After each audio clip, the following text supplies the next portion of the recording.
मंगलाचरण करेंगे। मंगलम भगवान वीरो मंगलम गौतमो गणी मंगलम कुंद कुंदाद्यो जैन धर्मोस्तु मंगलम।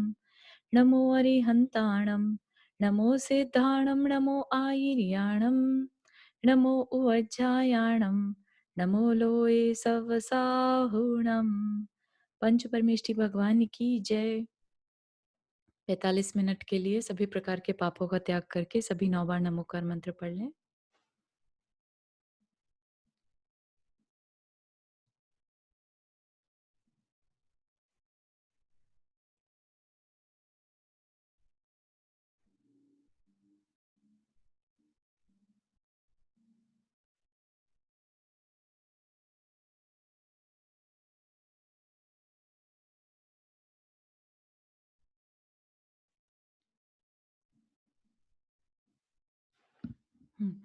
तो हम लोग ने देखा था संभवनाथ स्वामी का चरित्र हम देख रहे हैं, जो कि तीसरे नंबर के हमारे तीर्थंकर हैं, है ना? उसमें हमने उनको जब कहाँ पर थे हम?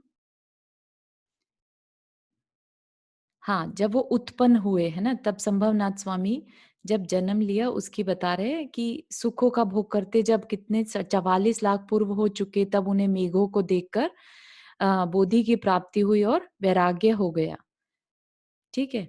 अब वहाँ पर क्या है, वहाँ पर लोकांतिक देव आ जाएँगे, है ना? जैसा बाकी इस चीज़ में दिखाते हैं उनकी दीक्षा कल्याणक। तो वो देखते हैं थोड़ा-सा। आत्मा, इंद्रिय, आयु और इष्ट पदार्थ के सन्निधान से संसार में सुख होता है।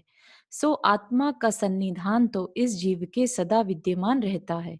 फिर भी यह जीव क्यों नहीं जानता और क्यों नहीं इसका विचार करता? तो क्या कह रहे हैं यहाँ पर कि आत्मा, इंद्रिय, इंद्रिय जो है शरीर के साथ बदलती रहेंगी, है ना? तो शरीर के साथ होती हैं इंद्रियां। आयु है तो आयु भी बदलेगी और इष्ट पदार्थ है वो भी बदलते हैं। तो क्या नहीं बदलता? आत्मा। तो इन चार चीजों को बोला है कि इनके साथ मिलने से संसार में सुख होता है।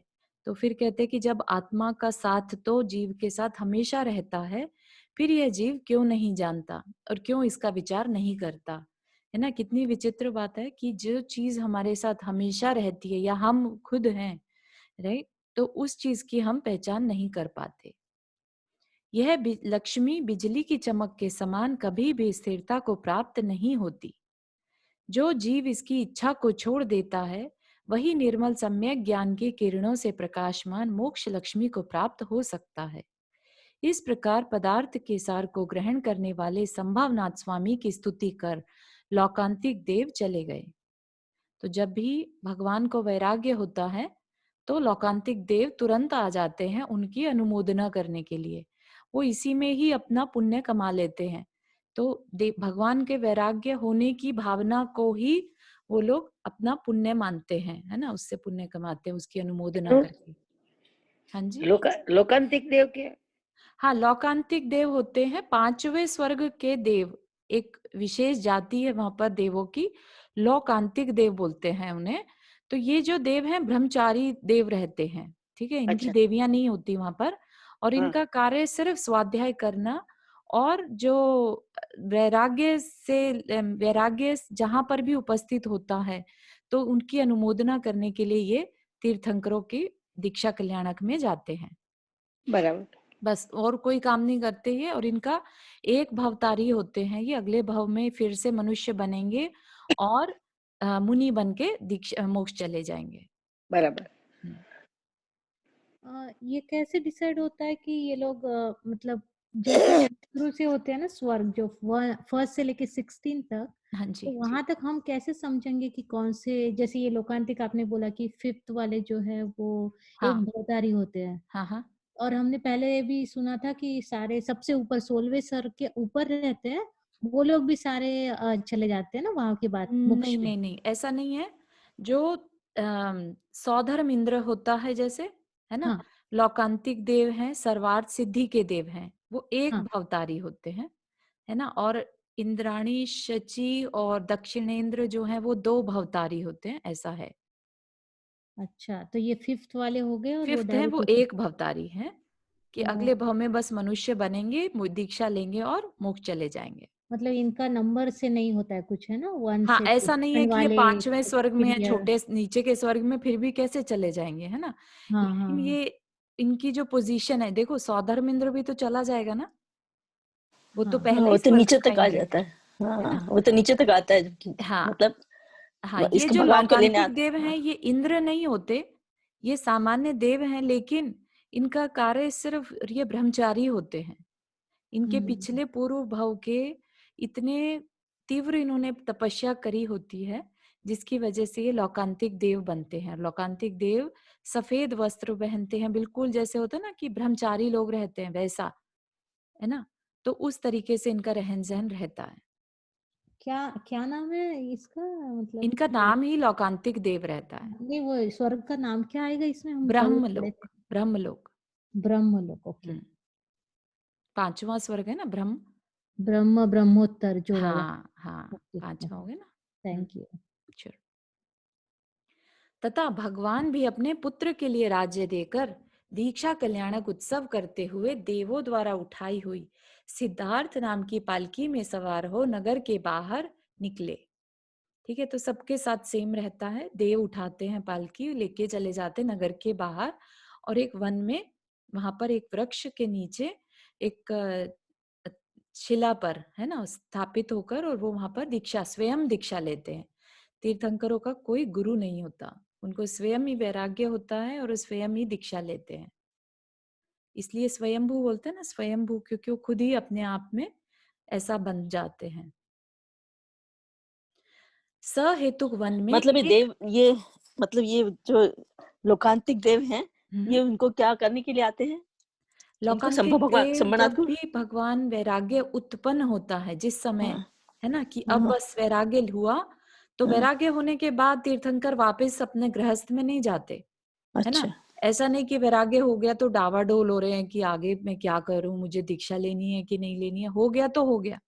एक हाँ, बार वैराग्य हुआ तो फिर उन्हें पता रहता है कि अब ये दीक्षा होने वाली है।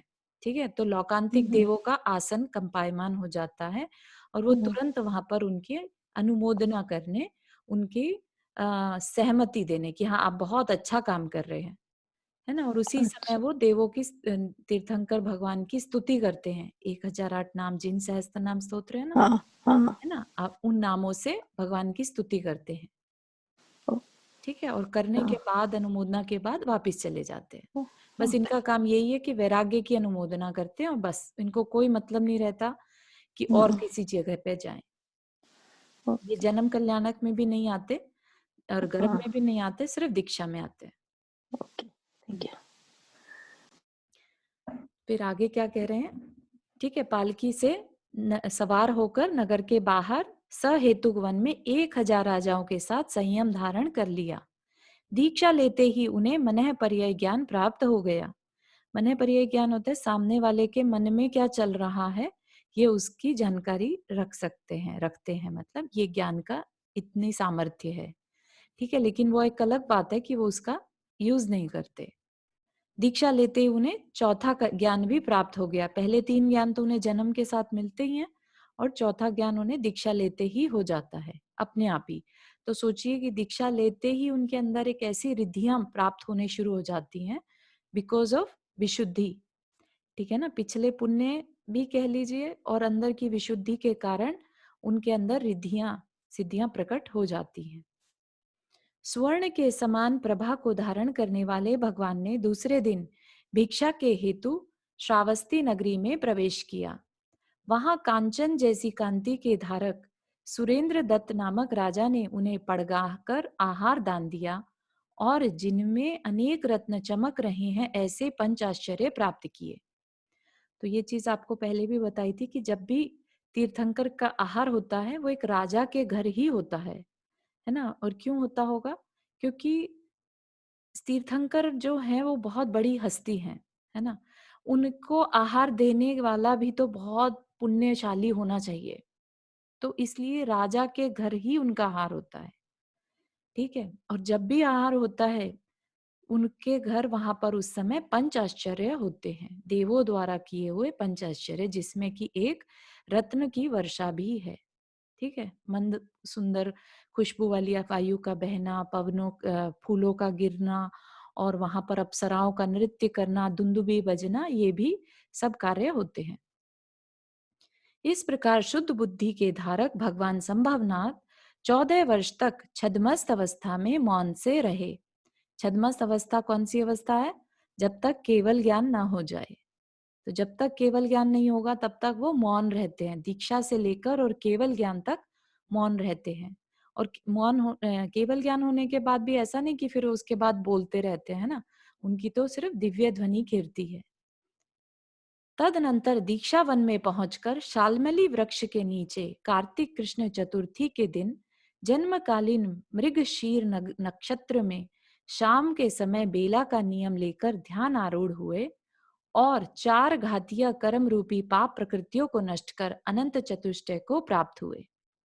ठीक है, तो ये जस्ट जानकारी के लिए बता रहे कि किस नक्षत्र में, तो इन नक्षत्रों का महत्व रहता है मुहूर्त आदि देखने में, तो इसलिए इनको इग्नोर नहीं कर सकते कौन से नक्षत्र अच्छा है बुरा है कुछ ऐसा। ठीक है, शाम के समय बेला का नियम, बेला 2 उपवास का नियम जो रहता है ना 2 दिन लगातार का नियम लेकर ध्यान आरूढ़ हुए और क्या कर लिया? 4 घातीय कर्म का नाश कर लिया। 4 घातीय कर्म का नाश करने के लिए कौन से ध्यान की जरूरत होती है?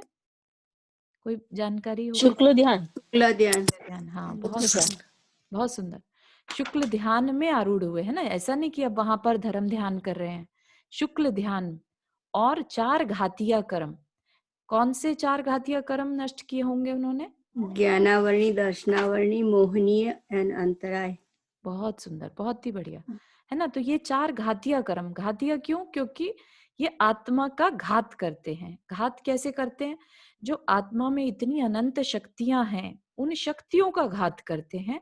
घात से क्या मतलब कि हम फिर उन शक्तियों को यूज नहीं कर पाएंगे। उन्होंने उन शक्तियों का घात कर दिया, है ना, घात कर दिया, उनको दबा दिया या आवृत कर दिया, तो अब हम उन्हें यूज नहीं कर पा रहे हैं। जैसे कि हमारे अंदर जो सोल है, राइट, इस शरीर में जो सोल है उसमें भी सारी शक्तियां हैं, लेकिन इस समय उनकी उस शक्तियों का घात हुआ हुआ है। ठीक है, हमारे आप में और जितने भी संसारी प्राणी दिख रहे हैं उन सब में, है ना।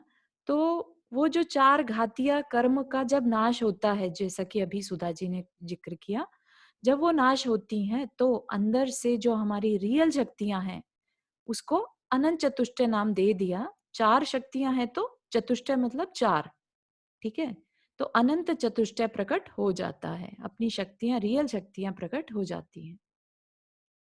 एक्सक्यूज मी चारू जी, हाँ एक जी, क्वेश्चन है। जी जी जी, जय जिनेन, जय जिने। जिनके यहाँ तीर्थंकर का दीक्षा लेने के बाद फर्स्ट आहार होता है जिन जी राजा के यहाँ, जी, उनको भी तो 1 या 2 भव में मोक्ष जाते हैं, ऐसा कुछ है ना?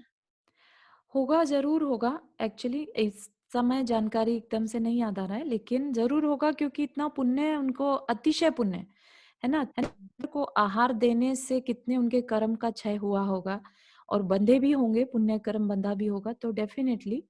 लेकिन 2 ही होते हैं ये थोड़ा सा कंफर्म करना पड़ेगा। क्योंकि अगर उम्र आयु नहीं बांधी है या आयु बांध ली है तो वो डिपेंड करेगा किस हिसाब से है ना, तो वो देख सकते हैं अपन। Okay, hmm, thank you. अच्छा, ज्ञानावर्णी, दर्शनावर्णी और मोहनीय, मोहनीय चौथी। और अंतराय। ओके।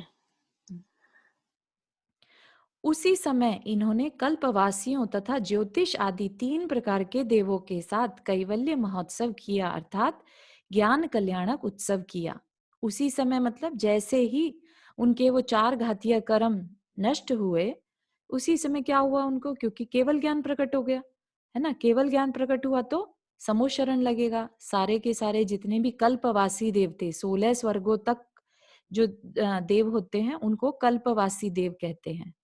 ठीक है, तो कल्पवासी देव और ज्योतिष्क आदि, ज्योतिष्क आदि में व्यंतर, भवन और ज्योति, है ना, ये 3 प्रकार के देवों के साथ कैवल्य महोत्सव किया। जिस प्रकार छोटे छोटे अन्य अनेक पर्वतों से घिरा हुआ सुमेरु पर्वत सुशोभित होता है, उसी प्रकार चारुशेण आदि 105 गणधरों से घिरे हुए भगवान संभवनाथ सुशोभित हो रहे थे। वे 2150 पूर्वधारियों से परिवृत थे, 1,29,300 शिक्षक से युक्त थे, 9,600 अवधि ज्ञानियों से सहित थे, 15,000 केवल ज्ञानियों से युक्त थे, 19,800 विक्रिया रिद्धि के धारक उनके साथ थे, 12,150 मनः पर्याय ज्ञानी उनकी सभा में थे। तो ये सब क्या बताना चाह रहे हैं एक तरह से, कि वो सब पूरे 3 लोक के नाथ बन चुके थे, है ना। उस समय उनकी जो सभा लगती है समोशरण, उसमें कितने मतलब देखिए आप कि 500 तो गणधर हैं, गणधर जिनको की सारी पूरे जिन आगम का ज्ञान है। फिर 2150 पूर्वधारियों से परिवृत थे, जिन्हें 14 पूर्व का ज्ञान रहता है उनसे। फिर 300 शिक्षक आचार्य थे, फिर 9,600 अवधि ज्ञानी मुनिराज थे, 15,000 केवल ज्ञानी थे। तो इतनी वैभव मतलब उनका क्रिएट हो जाता है उस समय पर, सब उनको अपना गुरु मानते हैं, परम गुरु बोलते हैं ना तीर्थंकर को। तो केवल ज्ञानी भी उनकी सभा में बैठते हैं। तो ये केवल ज्ञानी सामान्य केवली होते हैं? हाँ जी, सॉरी। ये 15,000 केवल ज्ञानी जो उनके सभा में होते हैं ना समोसरण में, वो सामान्य केवली होते हैं? सामान्य केवली, हाँ जी। Okay, hmm thank you. 19,800 विक्रिया रिद्धि के धारक, 12,150 मनः पर्याय ज्ञानी उनकी सभा में थे तथा 12,000 वादियों से सुशोभित थे। इस प्रकार से वे सब मिलाकर 2 लाख मुनियों से अत्यंत शोभा पा रहे थे। और क्या था वहां पर? धर्मार्या को आदि लेकर, नाम है ये, धर्मार्या को आदि लेकर 3,20,000 आरिकाएं थी, 3 लाख श्रावक थे, 5 लाख श्राविकाएं थी, असंख्यात देव देवियां और संख्यात तिर्यंच उनकी स्तुति करते थे। इस प्रकार वे भगवान धर्म को धारण करने वाली 12 सभाओं के स्वामी थे। तो क्या होता है जब भगवान का समोशरण लगता है, तो आप देख रहे हैं कितने लाखों में है ना। तो इतने लाखों में होते हुए भी एक आश्चर्य की बात है कि सबको स्थान भी मिलता है और सब ऐसे व्यवस्थित रहते हैं कि कोई एक दूसरे से छूता नहीं है। वहां पर सबको स्थान मिलता है और कोई किसी से बाधित नहीं होता कि किसी को आगे का दिखाई नहीं दे रहा है। ऐसी व्यवस्था वहां पर मतलब एक तरह का वहां का अतिशय है ये। वे 34 अतिशय और 8 प्रातिहार्यों के प्रभु थे। 34 अतिशय मतलब जो भगवान के अतिशय होते हैं ना, तीर्थंकर भगवान जब पैदा होते हैं उस समय के, फिर उनके ज्ञान के अतिशय होते हैं और जब उनके देवकृत अतिशय होते हैं, तो टोटल 34 अतिशय तीर्थंकर भगवान के रहते हैं, है ना। जैसे उनका नख आदि का न बढ़ना या उनके शरीर में खून सफेद होना, इस तरह के जो अतिशय मतलब कि चमत्कारी घटनाएं उनके साथ घटना, है ना। और 8 प्रातिहार्य, ये आप सबको मालूम ही 8 प्रातिहार्य जो समोशरण में उनके जैसे ही केवल ज्ञान प्राप्त होता है, तो ये नियामकता है। जिस केवल ज्ञान तो देखो सामान्य केवली के भी हो सकता है, लेकिन जब तीर्थंकर को केवल ज्ञान होता है तो उनके ये 8 प्रातिहार्य जब तक उनको मोक्ष नहीं हो जाता उनके साथ हमेशा रहते हैं। मतलब उनके समोशरण में 8 प्रातिहार्य नियामक है, होते ही हैं। जैसे कि अशोक वृक्ष, सिंहासन, है ना, भामंडल, दुंदुभी, चामर, है ना, चामर। ठीक है ना। इस तरह से दिव्य ध्वनि रूपी चांदनी के द्वारा सबको आह्लादित करते थे और सूर्य को नम्रीभूत करने वाले थे। तो सूर्य तो क्या ही चीज रह गई उनके आगे, है ना। सूर्य तो अपने आप में ज्योतिष देव है, विमान है एक, और वो सुमेरु के चारों ओर चक्कर लगा रहे हैं, तो वो तो बहुत ही छोटी चीज हो गई। जब वो खुद सोचिए आप 16 स्वर्ग के देव वहां पर आ गए, तो सूर्य तो बहुत छोटी चीज है। भगवान संभवनाथ ने चंद्रमा को तिरस्कृत कर दिया था। अब यहाँ पर क्या है, उपमा स्वरूप में चंद्रमा के साथ तुलना करेंगे, क्योंकि हम जो भारत क्षेत्र के आर्यखंड में हम लोग हैं, हमारे लिए कवियों ने चंद्रमा को सबसे सुंदर बताया है ना। तो अपने को ऐसा लगता है ना कि कोई भी सुंदर चीज की तुलना करनी है तो चंद्रमा से तुलना करी जाए, कि कितने सुंदर हो चंद्रमा के समान, है ना, पूर्णिमा के चंद्रमा के समान, या जो भी है, राइट। चांदनी बिखरना चंद्रमा की तो बहुत सुंदरता की प्रतीकात्मक है। तो यहाँ पर अब क्या करेंगे, चंद्रमा के साथ भगवान की तुलना करेंगे कि संभवनाथ ने चंद्रमा को तिरस्कृत कर दिया था, क्योंकि चंद्रमा सुधि और बदी दोनों पक्ष में संचार करता है, मतलब घटता और बढ़ता है, परंतु भगवान शुद्ध अर्थात निर्दोष पक्ष में ही संचार करते हैं। मतलब कि उनके अंदर कोई दोष ही नहीं है, घटना बढ़ना अब होता ही नहीं उनमें, है ना। तो इसलिए वो निर्दोष पक्ष में ही संचार करते हैं। चंद्रमा दिन में लक्ष्मीहीन हो जाता है, परंतु भगवान मोक्ष लक्ष्मी से सहित थे। चंद्रमा कलंक सहित है, परंतु भगवान निष्कलंक अर्थात निष्पाप थे। चंद्रमा सातंक, सातंक मतलब चंद्रमा को राहु का भय रहता है, राहु से आक्रांत रहता है, आदि के आक्रमण के भय से युक्त होता है, अथवा क्षय रोग से सहित है। मतलब कि जो ग्रहण लग जाता है ना, चंद्रमा पे ग्रहण लगता है, लेकिन भगवान निरातंक, भगवान पे किसी का ग्रहण नहीं लगता, वो निर्भय होते हैं और निरोग थे। चंद्रमा के राहु तथा मेघ आदि के आवरण रूप अनेक शत्रु हैं, परंतु भगवान क्या है, शत्रु रहित थे।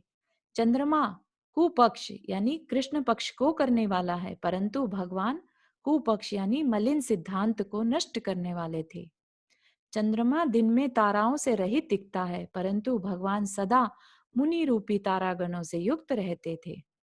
चंद्रमा काम को बढ़ाने वाला है, परंतु भगवान काम के शत्रु थे। ये भी बहुत आश्चर्य की बात है कि भगवान जो तीर्थंकर होते हैं ना, वो अतिशय सुंदर होते हैं, है ना। उनका रूप बहुत अतुल्य सुंदर होते हैं, लेकिन फिर भी उनको देखकर काम की उत्पत्ति नहीं होती। इस तरह की सुंदरता है उनकी कि उसको देखकर काम नहीं जागता। तो यहाँ पर क्या है, चंद्रमा काम को बढ़ाने वाला है, परंतु भगवान काम के शत्रु थे। चंद्रमा तेज रहित है, परंतु भगवान महान तेज के धारक थे।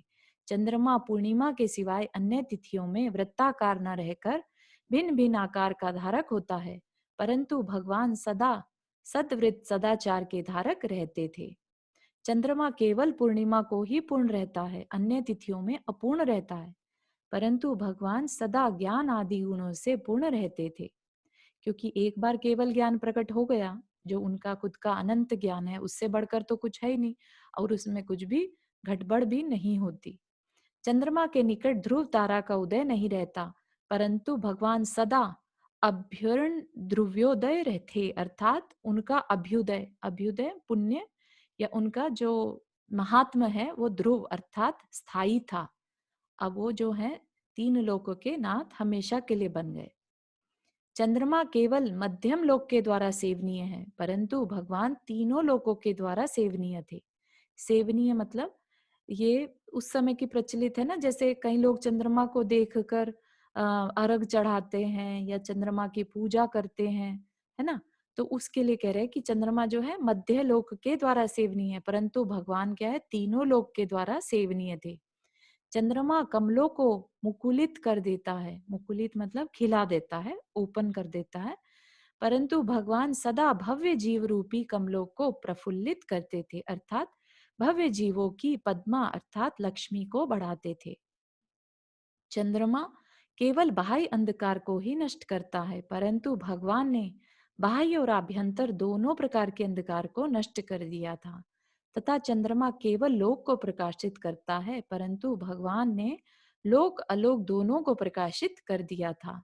इस प्रकार चंद्रमा को तिरस्कृत कर धर्म की वर्षा करने के लिए भगवान ने आर्य देशों में विहार किया था। सो ठीक ही है, क्योंकि सत्पुरुषों की चेष्टा मेघ के समान सब लोगों को सुख देने वाली होती है।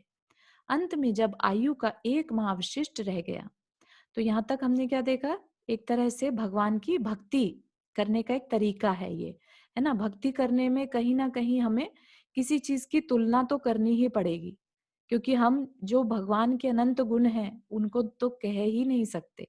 जितनी सीमा हमारी है हम वहां तक जाकर और उसके साथ तुलना कर सकते हैं, बस इतना काम हम कर सकते हैं। अंत में जब आयु का 1 माह अवशिष्ट रह गया, तब उन्होंने संमेदाचल प्राप्त कर विहार बंद कर दिया। संमेदाचल सेम शिखर, समेद शिखर पर पहुंचकर विहार बंद कर दिया और 1000 मुनियों के साथ प्रतिमा योग धारण कर लिया। प्रतिमा योग मतलब एक जगह पर स्थित हो गए, अब वहां से मूव नहीं करेंगे। तथा चैत्र मास के शुक्ल पक्ष की षष्ठी के दिन जबकि सूर्य अस्त होना चाहता था, तब अपने जन्म नक्षत्र में मोक्ष लक्ष्मी को प्राप्त किया। और क्या कर लिया? सूर्य तो अस्त होना चाहता था, लेकिन भगवान ने अपनी मोक्ष लक्ष्मी को प्राप्त कर लिया, जो पंचम ज्ञान केवल ज्ञान के स्वामी हैं और पंचम गति अर्थात मोक्ष अवस्था को प्राप्त हुए। ऐसे भगवान संभवनाथ की पंचम कल्याणक निर्वाण कल्याणक में पूजा कर पुण्य का संचय करने वाले देव यथा स्थान चले गए।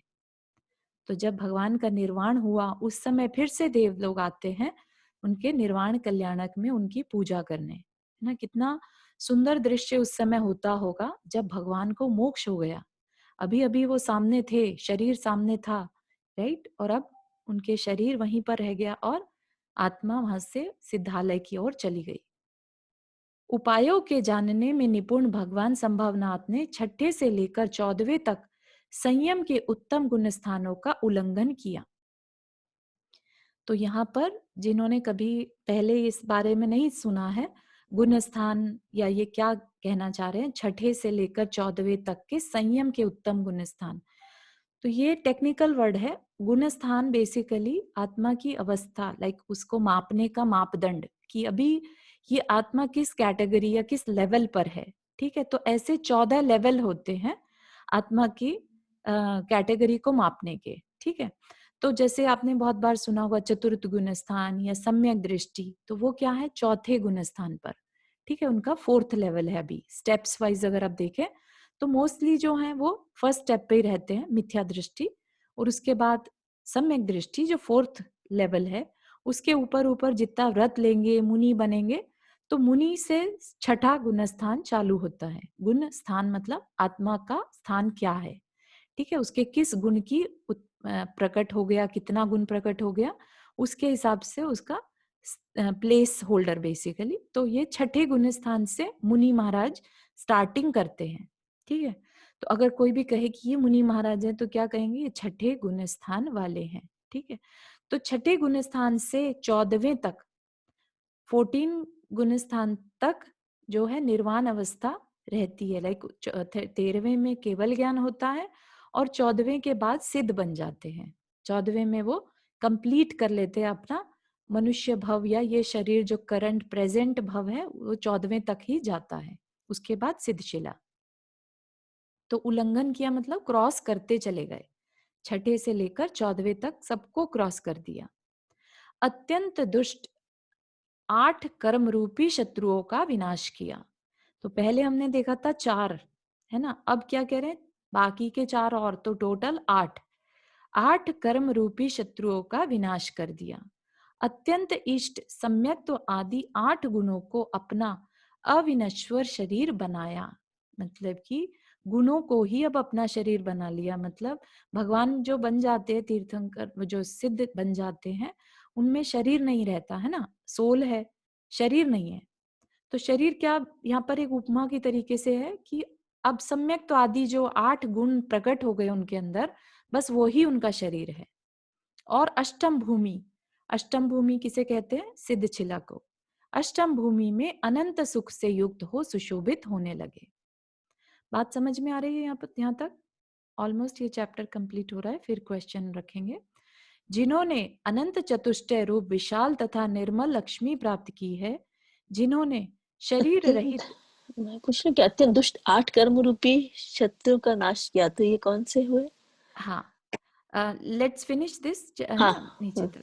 जिन्होंने शरीर रहित मोक्ष लक्ष्मी का साक्षात्कार किया है, जिन्होंने अपने शरीर की प्रभा से सूर्य को पराजित किया है, जो पहले इस पृथ्वी पर विमल वाहन राजा हुए थे, फिर अहमिंद्र हुए, और तदनंतर जिन्होंने पंच कल्याणक लक्ष्मी का आलिंगन किया, ऐसे श्री संभवनाथ स्वामी तुम सबका कल्याण करें। इस प्रकार हमारा यहाँ पर संभवनाथ तीर्थंकर का पुराण वर्णन करने वाला 49वां पर्व पूर्ण हुआ। तो आप ये पूछ रहे हैं कि कौन से 8 कर्म, राइट? ऐसा 8 कर्म, पूर्णिमा जी? 8 कर्म बोला ना, मतलब हाँ दुष्ट जी, 8 कर्म क्या? 8 कर्म तो वो जैसे मोहिनी हाँ दर्शनावर्णी जी, यही हाँ हुए जी, ना? उन्हीं को दुष्ट कहा है। उन्हीं 8 कर्मों को दुष्ट कहा है जो हमारे मोहनीय, दर्शना, ज्ञानावर्णीय, दर्शनावर्णीय, अंतराय, नाम, कर्म, आयु, गोत्र, है ना, हाँ हाँ इन्हीं हाँ। को कहा है। ये 8 कर्मों को नष्ट कर दिया और अपने अंदर 8 गुणों को प्रकट कर लिया। हर कर्म की वजह से कोई ना कोई गुण दबा हुआ था, वो उसका प्रकट हो जाता है फिर। हाँ, थैंक यू। हम्म। दुष्ट से गलत समझ नहीं पड़ा एकदम से। अच्छा अच्छा, दुष्ट कर्म को कहीं बार दुष्ट कहेंगे, कहीं शत्रु कहेंगे, है ना। हमारे लिए सबसे ज्यादा जो कष्टकारी है वो कर्म है। किसी को यहाँ पर कोई प्रश्न? सुनील भाई एक सरखू 8 कलाक। हाँ सुशीला आंटी, आपको कोई प्रश्न है? नहीं, बस वही जी उसका प्रश्न में मेरा जवाब आ गया। अच्छा ठीक है, बहुत सुंदर, बढ़िया। और किसी को कोई प्रश्न बिफोर वी मूव ऑन? एक क्वेश्चन, हाँ जी रीटा जी। कल्याणक होता है तो नारकी जीव को भी थोड़े समय के लिए थोड़ी राहत हाँ मिलती है ना? हाँ जी, बिल्कुल बिल्कुल। नॉट जस्ट इवन, कोई भी कल्याणक होता है भगवान का, गर्भ कल्याणक, जनन और तप या दीक्षा, सब में नारकी तक को, क्योंकि पूरे तीनों लोक में कुछ क्षण के लिए, चाहे वो बहुत ही छोटा समय है, लेकिन कुछ क्षण के लिए शांति का अनुभव होता है। मतलब इतना पुण्य उस जीव का रहता है और कल्याणकों का रहता है कि पूरे लोक में कुछ क्षण के लिए शांति हो जाती है। तो ये ओनली तीर्थंकरों के कल्याण का होता है, तेसर सला का पुरुष में से कि बाकी हाँ जी, तीर्थंकरों के ही। तीर्थंकरों का? ओके, थैंक यू जी हाँ, रुक्मणी जी आपने हाथ रेज किया। हाँ, ये जो अभी आज कल ही सुना मैंने, वो ध्यान सागर महाराज जी ने बताया अच्छा। कि इन भगवानों के इतने अतिशय होते हैं कि कितने कितने योजन तक बिल्कुल कोई बीमारी, कोई कष्ट, जैसे कभी किसी ने पूछा था ना कि भाई ऐसा होता है क्या कि नारकी जीव भी वो हो गए, तो उसमें सब लोग एकदम से ठीक हो जाते हैं और शांत भाव रहते हैं सबके, कि चारों तरफ एक एक योजन तक भगवान का अतिशय रहता है। हाँ रुक्मणी जी, वो जो उनका प्रश्न था वो ये था, नारकी तो ऊपर नहीं आ सकते ना समोशरण में, तो जो आप बता रहे हैं वो समोशरण की चर्चा है। नहीं, जब समोशरण की नहीं मैंने कही, मैंने कहा है कि जब भगवान जब उसको प्राप्त कर लेते हैं केवल ज्ञान को ही, तभी वो समोशरण ही लगता ना उसमें। नहीं समोशरण भगवान लगने की विहार करते हैं। विहार करते हैं वो, हाँ बिना समोशरण के विहार करते हैं, तो भी एक कई एक योजन तक 400 योजन, सब कुछ, हाँ सब 400 योजन तक का, और फिर वो धीरे धीरे योजन घटने शुरू हो जाते हैं, 12 योजन ऐसा, डिपेंडिंग ऑन टाइम फ्रेम। जैसे अपने आदिनाथ भगवान थे तो 400 योजन, और महावीर भगवान थे तो 12 योजन, है ना ऐसा। वो तो उनकी लंबाई है 400 500 योजन और 12 योजन, तो नहीं, भगवानों की लंबाई है। रुक्मणी जी 500 धनुष की ऊंचाई है, और जो तो योजन समोशरण क्या में चीज़ है? 400 योजन। हाँ 400 योजन समोशरण लगता है। योजन तो दूरी मापने की इकाई है, हाँ और धनुष जो है ऊंचाई, उनके शरीर की ऊंचाई मापने की इकाई। सॉरी, हाँ धनुष ऊंचाई। हाँ जी। अच्छा, पर उन्होंने, जैसा कि मुझे समझ आया था कि उन्होंने तो जो रीटा जी का क्वेश्चन था वो नारकी को लेके था, जो कि नारकी, सोचो आप कहाँ इतनी अधोलोक में रहते हैं, लेकिन उन तक 7वें स्वर्ग तक एक बार, एक कुछ क्षण के लिए शांति उनको महसूस देती है। हाँ, बोलते ये ना सब कहना उनके चाह रहे कष्ट बंद कर दी जाते हैं, कुछ नहीं होता उतनी देर के लिए उन लोगों को। मतलब वो बहुत छोटा नारकी में भी समय होता है, ऐसा नहीं कह हाँ, सकते कि उनके सारे दुख मिट गए, लेकिन बस कहने की बात कुछ है देर कि के लिए बंद हो जाता है शायद इतना सारे। पुण्य उस जीव का रहता है कि तीनों लोक में एक बार को शांति महसूस देती है ना। तो ऐसा नहीं है कि रुक्मणी जी ने सबकी जो बताया, तकलीफें, पूरे तीनों लोक में सबकी तकलीफें दूर हो गई हो, ऐसा नहीं है ना।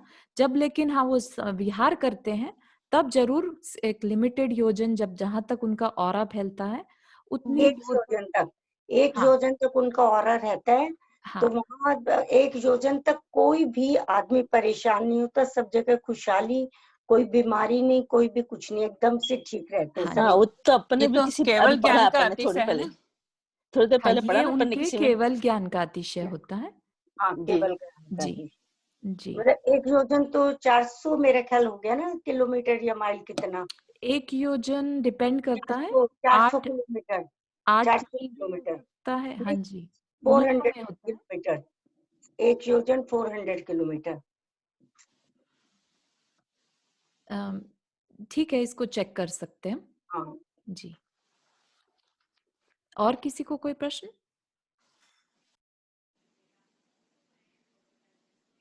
नहीं। जी। चलिए हमारे नेक्स्ट उसमें चलते हैं। अब हम पढ़ेंगे अभिनंदन स्वामी जी का चरित्र वर्णन, है ना। पदार्थ के सत्य होने से जिसके वचनों की सत्यता सिद्ध है, और ऐसे सत्य वचन ही जिन यथार्थ वक्ता की सत्यता को प्रकट करते हैं, ऐसे अभिनंदन स्वामी वंदना करने वाले लोगों को आनंदित करते हुए हम सबकी रक्षा करें। एक तरह वो चारू, एक बात थी, जी। ये आदिनाथ भगवान का क्यों नहीं इसमें दिया, बाकी सब भगवानों का दिया, हाँ आदिनाथ हाँ हाँ भगवान का? हाँ, क्योंकि ये उत्तर पुराण है, तो ये जो आचार्य हैं उन्होंने ही आदि पुराण भी लिखा, राइट। तो आदि हाँ, पुराण में हमारे अच्छा, ऋषभ देव का चर्चन, हाँ ओके, अर्चन हाँ, है ना। ठीक, तो थैंक इसलिए उनकी और भरत चक्रवर्ती दोनों का ही नहीं है यहाँ पर। हाँ जी। तो हमने दूसरे तीर्थंकर से स्टार्ट किया। और ये उनने नहीं लिखा था, उनने तो आदि पुराण लिख के फिर उनकी आयु पूर्ण हो गई थी, फिर उनके शिष्य ने लिखा है ये। उनके शिष्य ने लिखा, ठीक है। सही है, थैंक यू। हाँ, क्यों नहीं किया फिर से? आदिनाथ का क्यों नहीं किया इन्होंने फर्स्ट? क्योंकि वो डिफरेंट पुराण में लिखा है, तो जब वो ऑलरेडी उनके गुरु ने लिख दिया तो फिर दोबारा क्यों लिखेंगे ना। तो इस वजह से उन्होंने बाकी सबका चरित्र इसमें लिखा, उत्तर पुराण में। ठीक है।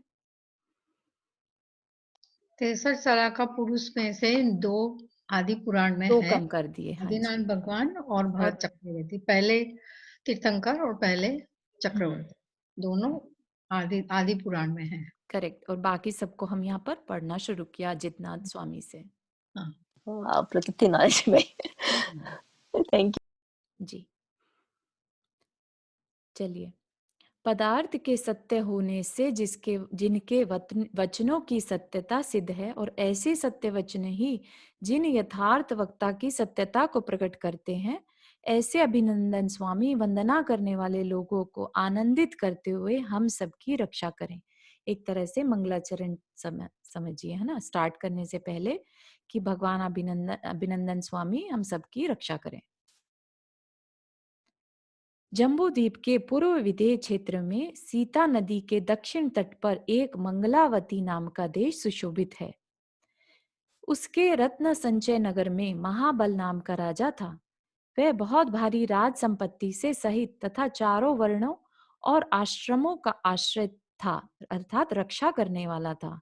मतलब कि वो राजा जो था वो बहुत अच्छा राजा था, सबकी रक्षा करने वाला था।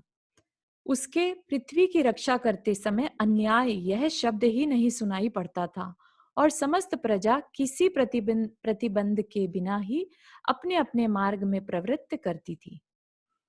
शत्रुओं को नष्ट करने वाले उस राजा में संधि, विग्रह आदि 6 गुणों का समूह भी निर्गुणता को प्राप्त हो गया था।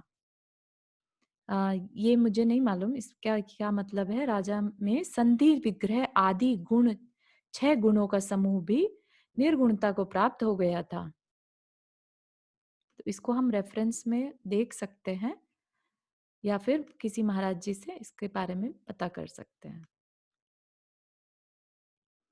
और इस तरह निर्गुण होने पर भी वह राजा त्याग तथा सत्य आदि गुणों से गुणवान था।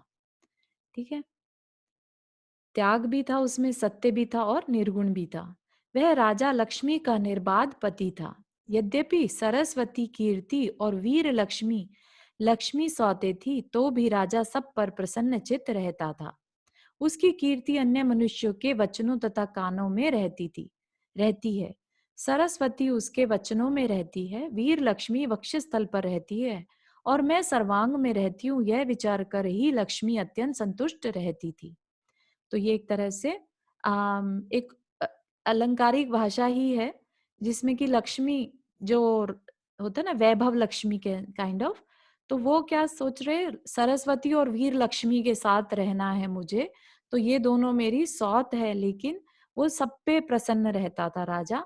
और क्या लक्ष्मी विचार कर रही है कि सरस्वती तो वचनों में रहती है, वीर लक्ष्मी उनके चेस्ट में रहती है, और मैं सर्वांग में रहती हूँ, यह विचार कर लक्ष्मी अत्यंत संतुष्ट रहती थी।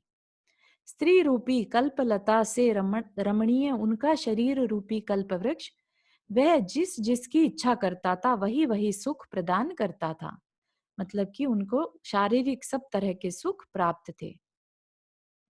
जिसके नेत्र रूपी भ्रमर सुंदर स्त्रियों के मुख रूपी कमलों की सेवा करने में सदा सतृष्ण रहते हैं, ऐसे उस राजा महाबल ने बहुत लंबा समय सुख से काल की एक कला के समान व्यतीत कर दिया। बहुत लंबा समय सिर्फ सुख में ही लगा दिया। कौन से सुखों में? भौतिक, है ना, लौकिक सुखों में, सांसारिक सुखों में। सांसारिक सुखों में, है ना, इंद्रिय सुख कह सकते हैं। किसी समय इच्छा अनुसार मिलने वाले भोग उपभोग में संतुष्ट न होने से उसे वैराग्य उत्पन्न हो गया।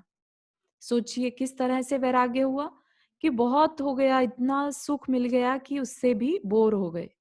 तो एक चीज होती है ना कि जो चीज का स्वभाव है वो उससे बोर नहीं होता।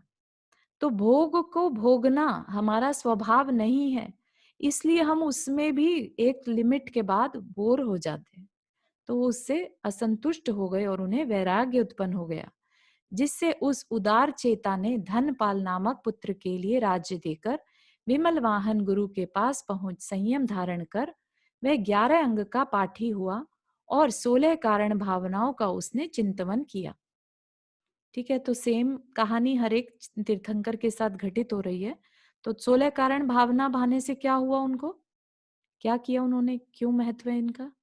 तीर्थंकर प्रकृति का बंध किया, कर लिया, है ना। ये हाँ, अंगों तो के इसका पाठी मतलब क्या है कि वो आगे चल के तीर्थंकर होने वाले हैं। क्या पूछ रहे हैं शिल्पा? अंगों का पाठी मतलब 11 अंग का पाठी, देखो द्वादशांग होती है ना, द्वादशांग वाणी, जो पूरा आगम है वो 12 अंग का होता है। तो यहाँ पर क्या हो गए, विमल वाहन गुरु के पास पहुंचकर 11 अंग तक उन्होंने पढ़ लिए।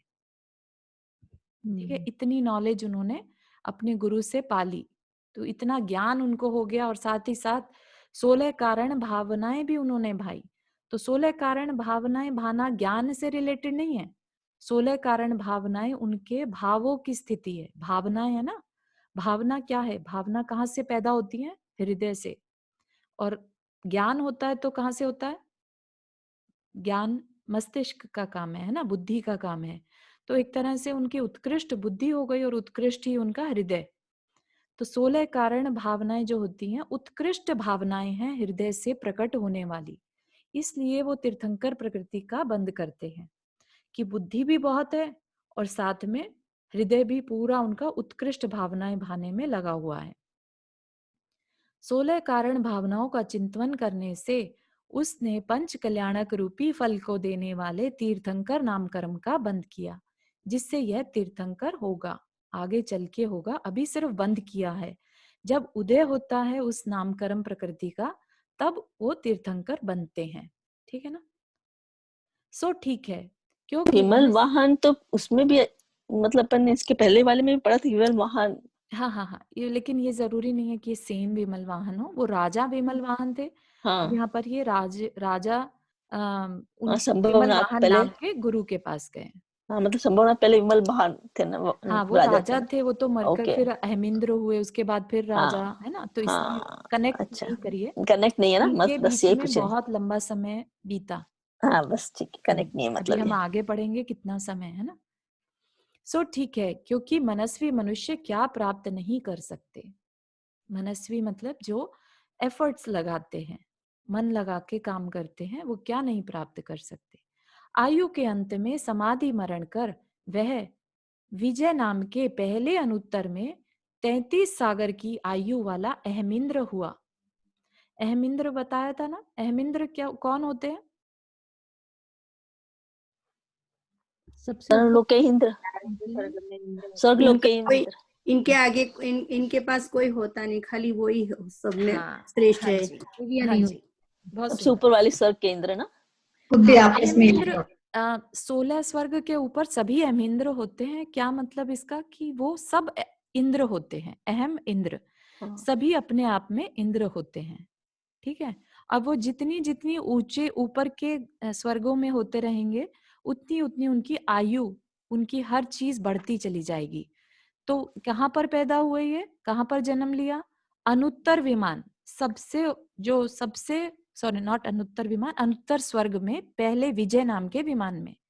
सर्वार्थ सिद्धि जहां पर है ना, वहीं पर विजय विमान पहला विमान है, और सर्वार्थ सिद्धि 5वां, जो सबसे उत्कृष्ट स्वर्ग है, और वहां से एक भवतारी ही वहां जाते हैं सिर्फ। तो अनुत्तर विमान में ये अहमिंद्र हुए। विजय विमान में जो ऊंचाई, शरीर की ऊंचाई, लेशा, अवधि ज्ञान, विक्रिया तथा श्वासोश्वास का प्रमाण बतलाया है, वह उन सब से सहित था। तो ये सब बार बार नहीं बताएंगे, लाइक जैसे पहले में हमें बताया था लेशा कैसी रहती है, उनकी शुक्ल लेशा रहती है, शरीर की ऊंचाई कितनी रहती है, कुछ 1.5 हाथ ऐसा छोटे से रहते हैं, ऐसे देव जो होते हैं ऊपर ऊपर 3 हाथ के होते हैं। 3 हाथ, तो छोटे छोटे से रहते हैं, ऐसा नहीं कि बहुत बड़े बड़े रहेंगे, है ना। तो और अवधि ज्ञान भी उनका पूरे लोक तक का अवधि ज्ञान रहता है, विक्रिया भी उनकी उत्कृष्ट रहती है, और श्वासोश्वास जो हमने पढ़ा था एक बार, तो हजारों साल बाद एक बार सांस लेते हैं। हाँ है ना। तो वह उन सब से सहित था। और क्या था? 5 इंद्रियों के सुख का अनुभव करता था। तो ऑफ कोर्स, क्योंकि स्वर्ग में जो शारीरिक मानसिक कोई भी, वहां पर जो अनुत्तर विमान है, वहां पर ना तो कोई शारीरिक दुख है ना मानसिक दुख है, क्योंकि वहां पर उन देवों के पास कोई कंपैरिजन ही नहीं रहता, सब अपने आप में अहमिंद्र हैं, है ना। तो उनके पास वैसी वाली जो फीलिंग है ना जेलस की, कि भाई मेरे से अच्छी रिद्धि है इनके पास, मेरे से अच्छा, ऐसा कोई कंपैरिजन नहीं रहता। तो वो सुख ही सुख का अनुभव करते हैं, और उनका चित्त शांत रहता है। वैराग्य रूपी संपत्ति से उपलक्षित हो भक्ति पूर्वक अरिहंत भगवान का ध्यान करता हुआ वहां रहता था, और आयु के अंत में समस्त कर्मों का क्षय करने के लिए इस पृथ्वी तल पर अवतार लेगा। अवतार लेकर क्या बनेगा? मोक्ष जाएगा, तीर्थंकर बनेगा, तीर्थंकर बनेगा। तीर्थंकर हाँ, बन के मोक्ष जाएगा। मोक्ष जाएगा। जब अवतार लेने का समय हुआ, तो क्योंकि अब वो देखो अनुत्तर विमान में है ना, वहां पर सब एक भवतारी मोस्टली रहते हैं, क्योंकि इतना ज्यादा उनका पुण्य रहता है, इतनी उन्होंने तपस्या, उतनी उन्होंने ऑलरेडी कर्मों को काट लिया, कि अब बस उनको एक भव रह गया। जब अवतार लेने का समय हुआ, तब इस जम्बू द्वीप के भरत क्षेत्र में अयोध्या नगरी का स्वामी इक्ष्वाकु वंशी काश्यप गोत्री तथा आश्चर्यकारी वैभव को धारण करने वाला एक स्वयंवर नाम का राजा था। सिद्धार्था उसकी पट रानी का नाम था। हमने समय नहीं ध्यान दिया, सॉरी, तो हम यहीं तक रख सकते हैं। मेरे को तो ध्यान आ गया था, बचा दो। हाँ सॉरी, मेरे को बिल्कुल दिमाग से उतर गया। मैंने कहा फिर फालतू में सबके अंतराय क्यों मांगे। नहीं नहीं, आप बता सकते, ऐसे हाथ खड़ा कर बिजी हो सकते गए थे, इतने बिजी हो गए पता ही। हाँ, तो यहीं तक रखते हैं स्वाध्याय। आप किसी को कोई प्रश्न यहाँ तक?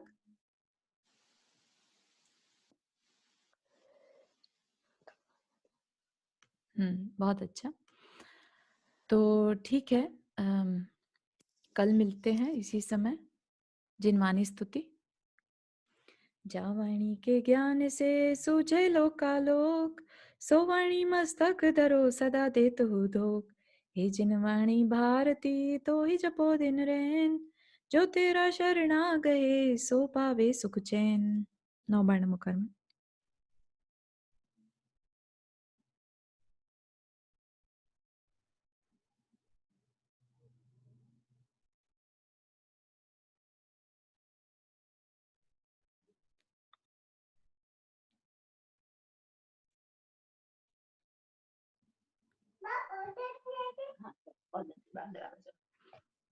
चलिए, सभी को जय जिनेन्द्र। जय जिनेन्द्र, सबको जय जय जिनेन्द्र। जिनेन्द्र, सभी को जय जिनेन्द्र। जय जिनेन्द्र चारू जी। जय जिनेन्द्र। जय जिनेन्द्र चारू जी और सभी को। जय जिनेन्द्र। सभी को जय जिनेन्द्र।